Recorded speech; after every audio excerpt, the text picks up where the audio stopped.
And then he says, finally, what about smartphones? Okay, so you'll recall that Berg talked about smartphones and fasting from them and that sort of thing, right? And so, here, let's go spend some time talking about smartphones. Smartphones gets beat up by air as well as by our next Yeah. the emphasis as well, pencil. But anyway, he says, okay, what about smartphones? He says, I have resisted this technology for years. Go figure, right? He's saying that he resisted smartphones. But he says, he's given in to smartphones and he sees many of the same dangers that Kallenberg does. However, he says a blanket condemnation of smartphones is an exaggeration. This area seems to me to fall not so much within divine command as within divine permission, he tells us, right? Divine permissions do not create obligations, right? They Right. don't just because to do something doesn't mean that we're obligated to do it or we must do it, right? I may be permitted, he says, to own a smartphone without having an obligation to own one. God gave permission to Adam and Eve to eat all of the fruit in the garden except for the one tree. They had an obligation not to eat that fruit of the one tree, but they did not have an obligation to eat all the rest of the fruit, Right. right? And so he makes this distinction here between obligation and permission. And he thinks a blanket condemnation of cell phones doesn't work when Good. it's probably God has given us permission to do some good things. And at the beginning of this section on cell phones, he does list out a bunch of that he sees with regard to using a cell phone. Mhm. Right. So when Paul says, all things are granted to me, but not all things are beneficial to me, is the same kind of point that he's making. Yeah. Well, there's more to say about why we should think God permits the use of technology for the sake of good things it allows. But he wants to end with a different point, going back to the claim about individual vocation. We should be open to the possibility that God will, through the Holy Spirit, guide us individually about whether owning and using this technology is right for us. And so we need to understand that the vice of one person is maybe the virtue of the other. I always liken this to trying to understand a person who has fallen into the sin of something like gambling. For me, gambling is if you want to waste $40, you go in, you have your $40, you blow it, and you go, oh, that was a fun time, or you don't go. There's no temptation to me.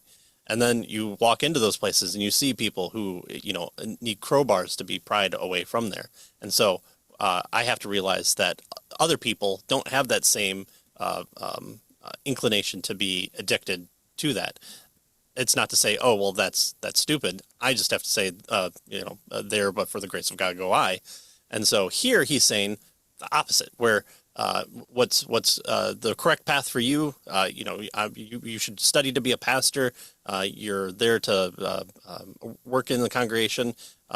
Is not the same as a person who says, well, I'm going to be a member of the congregation and I'm going to have a bigger impact by sheer numbers, by holding Bible studies than my pastor ever will. But that doesn't make one virtuous or the other one incorrect. And so here he has to say, or he is saying that we must recognize that the Holy Spirit is going to be the entity that guides us into whether to take these different paths. And he's applying it here to the role of technology for us. Right.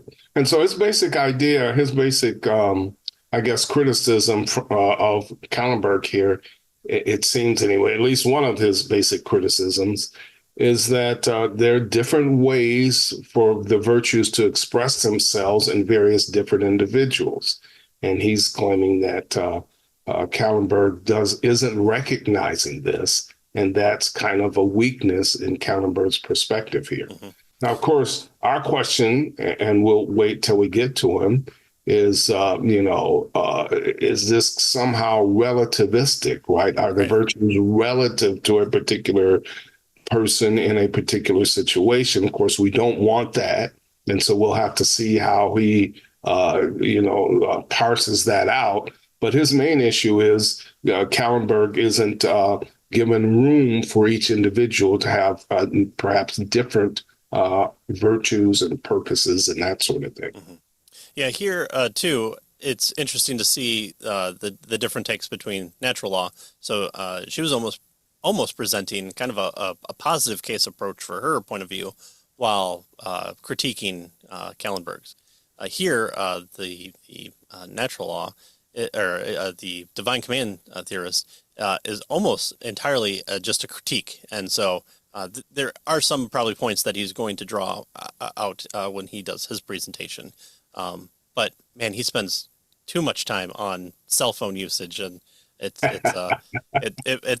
wasn't the best. But there are those few nuggets that we mined here to Well, yeah, and I like the distinction that he makes, near the end there with regard to permission and obligation. Mhm. I think that's helpful. Yes, very much so, very much Yeah. so, and also slagging me on I should read more and turn off the TV more as well. So all right, Yeah.